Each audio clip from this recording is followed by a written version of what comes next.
अथ तृतीयोऽध्यायः। रत्नशर्करा बालुका पंक धूम तमो महातमः प्रभा भूमयो घनाम्बुवाताकाशप्रतिष्ठाः सप्ताधौधः तासु त्रिंशत् पञ्चविंशति पञ्चदश दश त्रि पञ्चोनैक नरक शतसहस्राणि पञ्च चैव यथाक्रमं नारका नित्या शुभतरलेश्या परिणामदेहवेदना विक्रियाः परस्परोदीरितदुःखाः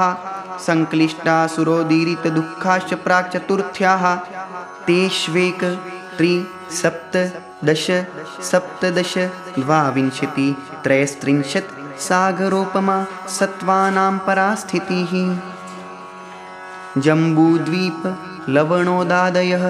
शुभनामानो द्वीपसमुद्राः द्विर्विष्कम्भाः पूर्वपूर्वपरिक्षेपिणो वलयाकृतयः तन्मध्ये मेरुनाभिर्वृत्तो योजनशतसहस्रविष्कम्भो जम्बूद्वीपः भरतहैवत हरिविदेह रम्यकहैरण्यवतैरावत वर्षाः क्षेत्राणि तद्विभाजिनः पूर्वा परायता हिंवन् महाहिंवन् निषध नील रुक्मि शिखरिणो वर्षधर पर्वताः हेमार्जुन तपनीय वैडूर्य रजत हेममयाः मणिविचित्रपार्श्वा उपरि मूले च तुल्यविस्ताराः पद्म महापद्मतिकिञ्च केसरी महापुण्डरीक पुण्डरीकाहृदास्तेषामुपरि प्रथमो योजन सहस्रायामस्तदर्ध विष्कम्भो हृदः दशयोजनावगाः तन्मध्ये योजनं पुष्करं तद्विगुणार्धाः पुष्कराणि च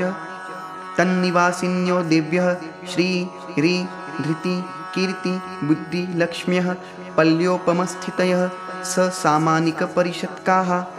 गंगा सिन्धु रोहिद्रोहितास्या हरिधरीकान्ता सीता सीतोदा नारी नरकान्ता सुवर्णरूप्यकूला रक्ता रक्तोदाः सरितस्तन्मध्यगाः द्वयोर्द्वयोः पूर्वाः पूर्वगाः शेषास्त्वपरगाः चतुर्दश नदी सहस्र परिवृता गंगा सिन्धवादयो नद्यः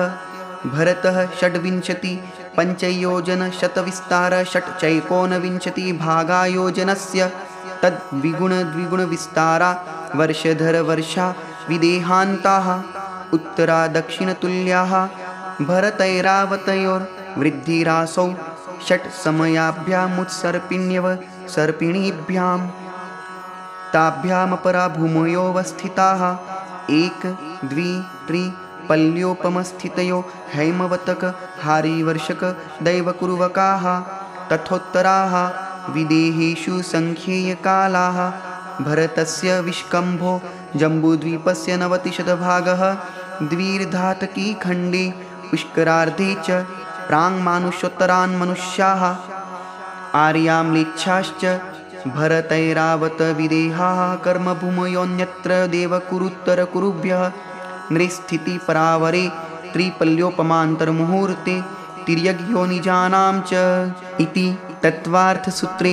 मोक्षशास्त्रे तृतीयोऽध्यायः।